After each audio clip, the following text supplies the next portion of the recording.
السلام علیکم every one. تو آج ہم پڑھیں گے عربی کی معلم میں اسماء استفہام، یعنی کہ جس میں کوشچن کیا جائے کہ آپ کون ہو، وہ کس کا ہے، وہ کس کے لیے ہے، وہ کہاں ہے. وہ جس میں کوشچن کیا جاتا ہے اس کو کیا بولتے ہیں؟ استفہام. جیسے من کون، ماں کیا، ماذا کیا، عائشہ کہاں، ایون کون سا، ایتن کون سی، کم کتنا، کیفا کیسا، اینا کہاں، متا کب، لما کیوں، لماذا کیوں، انا کہاں، کس طرح سے، کہاں سے، کس طرح سے.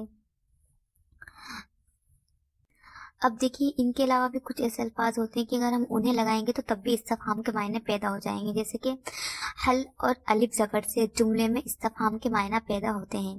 وہ دونوں حرف استفہام ہیں، یعنی جملے میں مبتدا یا فاعل نہیں بن سکتے. اور اسماء استفہام تو مبتدا اور فاعل یا مفعول بن سکتے ہیں. یہ جو ہے یہ فاعل اور مفعول بن سکتے ہیں، بٹ یہ نہیں بن سکتے.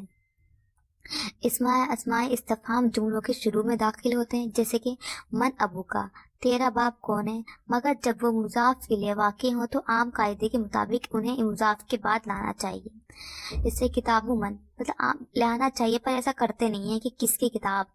یا اسماء استفہام پر لام یعنی حرف جار بڑھا کر جملے کی شروع میں بھی لا سکتے ہیں. جیسے لمن الکتابو، لمن الملکو، ملک الیوم، آج کے دن ملک کس کا ہے. حروف جارہ اسماء استفہام کے شروع میں لگائے جاتے ہیں. جیسے لمن، بکم، الی اینا، من اینا، الی متا، مما، ممن، اما، ان، کس چیز سے، کس چیز کی نسبت، فیما کس چیز میں. ماں بعض حروف جارہ کے ساتھ کبھی بغیر الف کے بولا جاتا ہے، چنانچہ لما سے لما، یعنی کہ ماں کو جیسے کہ کیا بولتے ہیں، لائک کبھی کبھی الف ہٹا دیتے، جیسے لما الف تھا ہم نے الف ہٹا دیا. اما سے اما، فیما سے فیما ہو جاتا ہے. ایو اور ایتن اپنے ماں باپ کی طرف مضاف ہوا کرتے ہیں، یعنی ان کے بعد جو آنے والے ہیں ان کے لیے مضاف ہوا کرتے ہیں.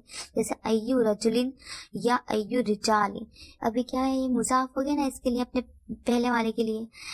کون سا مرد، ایتو مراتن یا ایتو نساء، کون سی عورت.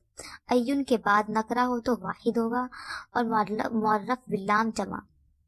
کم کے بعد اسم منصوب یعنی کہ زبر اور واحد ہوتا ہے. جیسے کم درہمن یعنی زبر آ گیا ہے. اندکم تمہارے پاس کتنے درہم ہیں. کم سنتن عمر کا، اس میں بھی دیکھیں زبر آ گیا، منصوب بن گیا ہے. تیری عمر کے سال کی ہے. کم کبھی استفہام کے لیے نہیں بلکہ خبر کے لیے ہوتا ہے، اسے کم خبریہ کہتے ہیں. اس وقت اس کے معنی ہوں گے کئی، ایک یا بہتر. کم خبریہ کے بعد اس میں مجرور ہو جاتا ہے، یعنی کہ زیر آتا ہے. واحد کبھی جمع، اس میں واحد بھی آگا کبھی جمع. جیسے کم عبدن یا عبیدن، زیر آ گیا ہے.